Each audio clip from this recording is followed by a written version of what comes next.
پالتا رہوں اور لوگوں سے ذلیل ہوتا رہوں, یا میں اس کو زندہ دفن کر دوں. اس کو قرآن میں اللہ نے بیان کیا, وَإِذَا بُشِّرَ أَحَدُهُمْ بِالْأُنْثَىٰ ظَلَّ وَجْهُهُ مُسْوَدًّا وَهُوَ كَظِيمٌ يَتَوَارَىٰ مِنَ الْقَوْمِ مِنْ سُوءِ مَا بُشِّرَ بِهِ أَيُمْسِكُهُ عَلَىٰ هُونٍ أَمْ يَدُسُّهُ فِي التُّرَابِ أَلَا سَاءَ مَا يَحْكُمُونَ.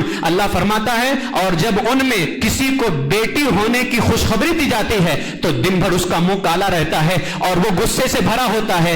اس بشارت کی برائی کی وجہ سے لوگوں سے چھپتا پھرتا ہے. کیا اسے ذلت کے ساتھ رکھے یا اسے مٹی میں دبا دے گا؟ خبردار, یہ کتنا برا فیصلہ کر رہے ہیں. یعنی کچھ لوگ ایسے تھے کہ معاذ اللہ بیٹی کے پیدا ہونے کی اگر خوشخبری دی جاتی تو ان کا منہ کالا ہو جاتا, لوگوں کے سامنے نہیں آتے تھے.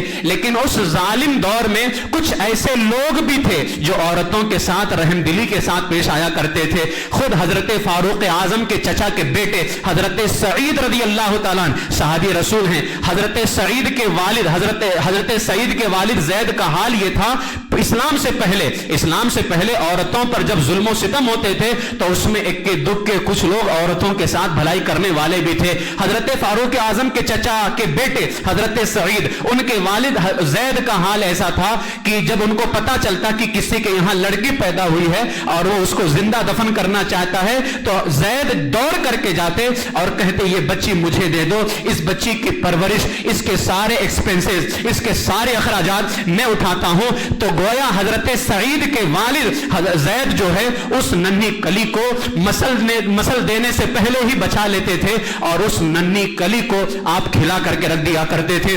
ایک صحابی حضرت صعصعہ بن ناجیہ رضی اللہ تعالیٰ, ان کا بھی یہی معمول تھا کہ یہ بچیوں کو بچا لیتے تھے. جب یہ اسلام لے کر کے آئے نا تو بارگاہ رسول میں حاضر ہوئے, کہا یا رسول اللہ میں نے اسلام سے پہلے 360 بچیوں کو زندہ دفن ہونے سے بچایا ہے.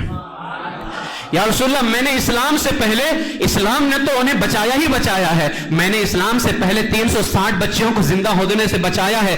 اور جب میں کسی بچی کو بچاتا اس کا باپ کہتا میں بیٹی دے دوں گا, بدلے میں کیا دو گے؟ تو وہ کہتے ہیں یا رسول اللہ ہر بیٹی کو میں 2 ماہ 10 مہینے کی حاملہ اونٹنیاں, یعنی حاملہ جن کے پیٹ میں بچے ہوتے, ایسی اونٹنیاں جو 10 مہینے کی ہوتی اور ایک اونٹ, یعنی ایک بیٹی کو بچانے کے بدلے میں 2 اونٹنیاں جو 10 مہینے کی حاملہ ہوتی اور ایک اونٹ دے کر کے میں بچاتا تھا.